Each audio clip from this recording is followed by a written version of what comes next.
Unit 2, Week 4 test. Comprehension skill we've been working on is realism and fantasy. Remember, realism is something that could happen in real life, and fantasy is make-believe that cannot happen in real life. So pay attention to the read aloud, the title, How the Bear Lost Its Tail.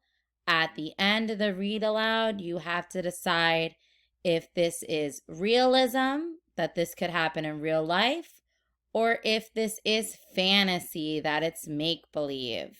So listen closely, get your listening ears on. The read aloud, How the Bear Lost Its Tail.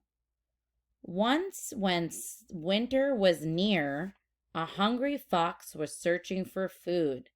He saw strange animals on the riverbank. "Those are otters," he said. "They are the best meat in the world." He tried to catch the otters, but they saw him coming. They swam to their homes at the bottom of the river. Fox thought of a plan. He would catch the otters by fishing. His tail was long and bushy, but it was not long enough to reach the bottom of the river. Fox went on his way. Soon he met a bear. Fox noticed Bear had a very long tail. Fox's eyes gleamed. "Oh, brother bear," he said, "a big, strong animal like you should have the finest meat." He told Bear about the otters. "Let's us work together to get the otters. We will have a feast." Bear smacked his lips. He followed Fox to the river. He bent over the water and saw his reflection. Bear thought it was an otter, so he pounced. The reflection went away. Bear waited. When the reflection came back, Bear pounced again. "Brother Bear," said Fox, "that is the hard way to catch otters. Everyone knows you are a great fisherman.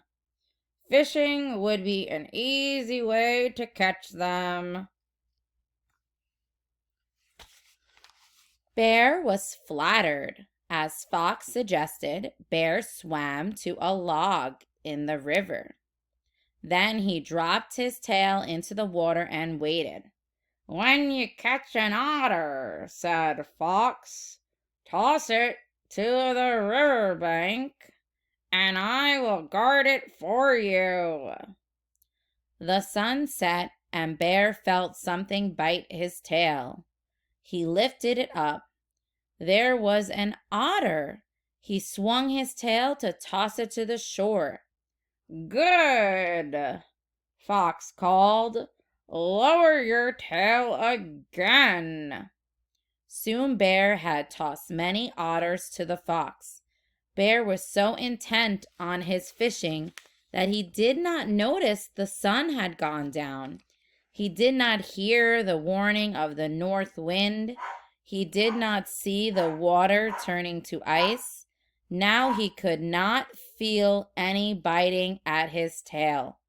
"Fox, Fox," cried Bear, "what should I do?"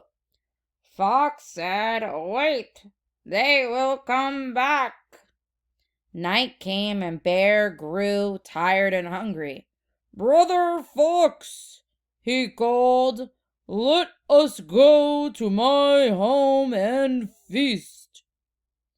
There was no sound but the wind warning that winter had come. Bear tried to jump from the log, but his tail had become heavy.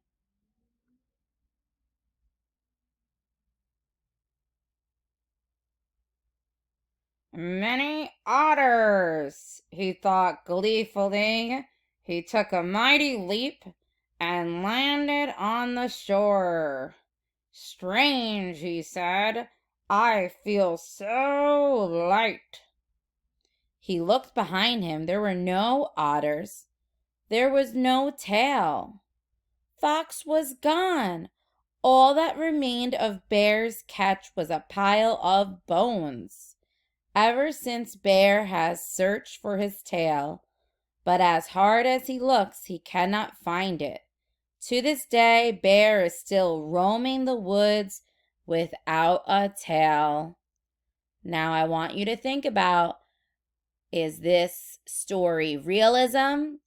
Could this really happen with animals in real life? Or is this fantasy? Is this story make-believe that it cannot happen in real life? So go to the next slide and listen to the directions.